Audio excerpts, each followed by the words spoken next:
સિદ્ધાર્થ સામાજિક અને શૈક્ષણિક ચેરિટેબલ ટ્રસ્ટ દ્વારા જિલ્લા કલેક્ટરને આવેદનપત્ર આપી જગ્યા ફાળવવા અંગેની રજૂઆત કરવામાં આવી છે। અનુસૂચિત જાતિ સમાજના લોકો માટે શૈક્ષણિક કાર્ય હોય અને સામાજિક કાર્ય હોય જે માટે યોગ્ય જગ્યાની ફાળવણી કરવામાં આવે તેઓના શૈક્ષણિક અને સામાજિક હેતુસર જગ્યા ફાળવવાની માંગ સાથે આવેદનપત્ર આપી રજૂઆત કરવામાં આવી છે। વડોદરા શહેર જિલ્લા અને તાલુકાના અનુસૂચિત જાતિના તેમજ વાલ્મીકી સમાજના તમામ લોકો તરફથી એક વિનંતી કરવામાં આવી છે।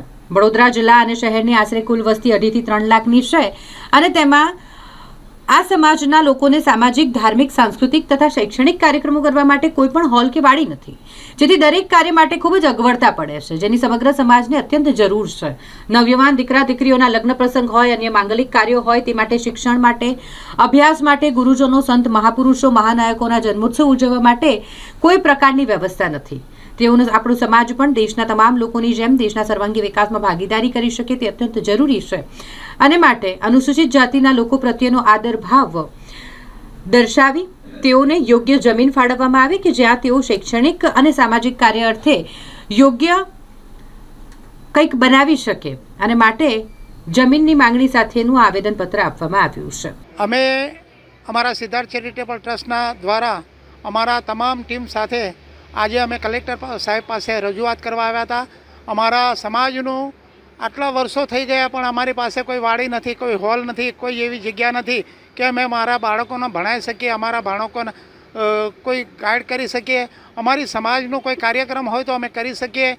ના અમારી પાસે વાડી છે કે ના હોલ છે, એટલા માટે અમે તમામ અમારી ટીમ સાથે કલેક્ટર સાહેબને રજૂઆત કરવા માટે આવ્યા હતા અને રજૂઆત કર્યા પછી કલેક્ટર સાહેબે મને સકારાત્મક જવાબ આપ્યો છે અને અમારી સાથે એમણે ચર્ચા કરીને કહ્યું છે કે તમે મને આવેદનપત્ર આપ્યું છે પણ તમે એક કમિશનરને પણ આપી દેજો। એ સાથે અમારી ટીમ આજે અમે અહીંયા કલેક્ટર પાસે આવ્યા હતા અને આ માંગણી અમે કરી છે। અમારા તમામ સાધુ સંતો, તમામ અમારા ટીમના મહાપુરુષો આ રજૂઆત કરી અને સાહેબ સાથે અમે ચર્ચા કરી છે। બાંયધરી સાહેબ અમને આપી છે અને કહ્યું છે કે હું યોગ્ય રીતે તમને કરી આપીશ, પણ એ ગાઈડ પણ અમને કર્યા છે કે તમે આ એક લેટર કમિશનર સાહેબને પણ આપી દો અને અમે આગળ કામ કરીશું। આ રીતે અમે અમારી ટીમ આવી છે। આજે મારું નામ મગનભાઈ લલ્લુભાઈ સોલંકી। આજરોજ અમે લોકો સિદ્ધાર્થ સામાજિક અને શૈક્ષણિક ચેરિટેબલ ટ્રસ્ટના પ્રમુખ શ્રી મગનભાઈ પુરબિયા સાહેબ અને તેમની ટીમ સાથે સામાજિક કાર્યકરશ્રીઓ, વડીલશ્રીઓ, માતા બહેનો તરફથી કલેક્ટરશ્રીને એક આવેદનપત્ર માંગણી સાથે આપ્યું છે અને એનો મુખ્ય હેતુ છે કે વડોદરા શહેરની અંદર જે અમારી વસ્તી છે વાલ્મીકી સમાજની, એમાં 4 ઝોનની અંદર કોઈ વાડી કે હોલ નથી। તો સમાજના જે માંગલિક છે, સામાજિક છે, શૈક્ષણિક છે, સાંસ્કૃતિક છે, જે કાર્યક્રમો અમારે કરવા હોય તો અમારે ક્યાં કરવા, એક બહુ મોટો પ્રશ્ન છે। એ પ્રશ્નને ધ્યાનમાં રાખી અને કલેક્ટરશ્રીને અમે આવેદનપત્ર આપ્યું છે। કલેક્ટર સાહેબશ્રીએ અમને ખૂબ જ શાંતિપૂર્વક સાંભળ્યા છે અને તેઓએ અમને સાથે સાથે માર્ગદર્શન આપ્યું છે કે આ ખાલી આવેદનપત્ર આપવાથી તમારું કામ થતું નથી, તમારે જે એની ફોર્માલિટી છે એ બધી પૂરી કરવી પડશે અને એ પૂરી કર્યા પછી સરકારશ્રી તરફથી 50% અને 50% તમને રાહત મળે તો 50% તમારે એની જે લાગત હશે અથવા તો જે એક રકમ હશે એ તમારે ભરવી પડશે। એટલે કોર્પોરેશનની હદમાં તમારે જોઈતી હોય તો કમિશનરશ્રીને પણ તમારે એક આવેદનપત્ર અથવા તો માંગણી લેટર આપવો પડશે।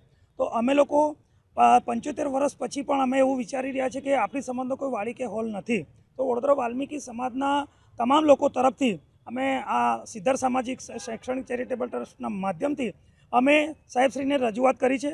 વડોદરા વાલ્મીકી સમાજના સાધુ સંતો, સામાજિક કાર્યકરશ્રીઓ, શિક્ષિત લોકો, બૌદ્ધિક લોકો તમામને અમારી વિનંતી છે કે આજે અમે લોકો જે આવ્યા છે એ અહીંયા લિમિટેડમાં આવ્યા છે। લિમિટેડ એટલા માટે આવ્યા છે કે ટ્રસ્ટની અને કલેક્ટરશ્રીની જે મર્યાદા હોય એને ધ્યાનમાં રાખીને અમે લોકો અહીંયા આવ્યા છે। આગામી સમયની અંદર જરૂર પડે તો સમાજના તમામ લોકો સાથે અમે અહીં આગળ આવીશું। આપ સૌનો સાથ અને સહકાર અને આપ સૌના સાથ સહકાર વિના આ કામ શક્ય નથી। તો તમામ લોકોને વિનંતી, સંગઠનના લોકોને વિનંતી છે, મંડળીના લોકોને વિનંતી છે અને જે કંઈ વાલ્મીકી સમાજના અગ્રણીઓ છે એ તમામને અમારી વિનંતી છે કે આ કોઈ એક વ્યક્તિનું કામ નથી, સિદ્ધાર્થ સામાજિક શૈક્ષણિક ચેરિટેબલ ટ્રસ્ટનું એકલાનું કામ નથી અને એના વગર આપના સાથ અને સહકાર વગર શક્ય નથી। તો આપણે સૌ એક સાથે મળીને સાહેબશ્રીને આ રજૂઆત કરીએ અને જો આગામી સમયની અંદર આ પ્રયત્ન ફળીભૂત થાય તો સમાજના આવનારી પેઢીને લોકોને અને આપણને સૌને આ કામ લાગવાની છે અને આ કોઈ અંગત મિલકત નથી, પૂરા સમાજની મિલકત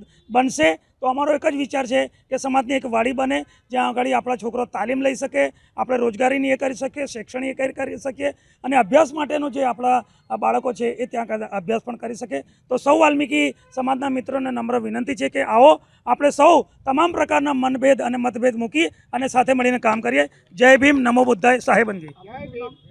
ઠાકોરભાઈ સોલંકી, મહામંત્રી, વડોદરા જિલ્લા.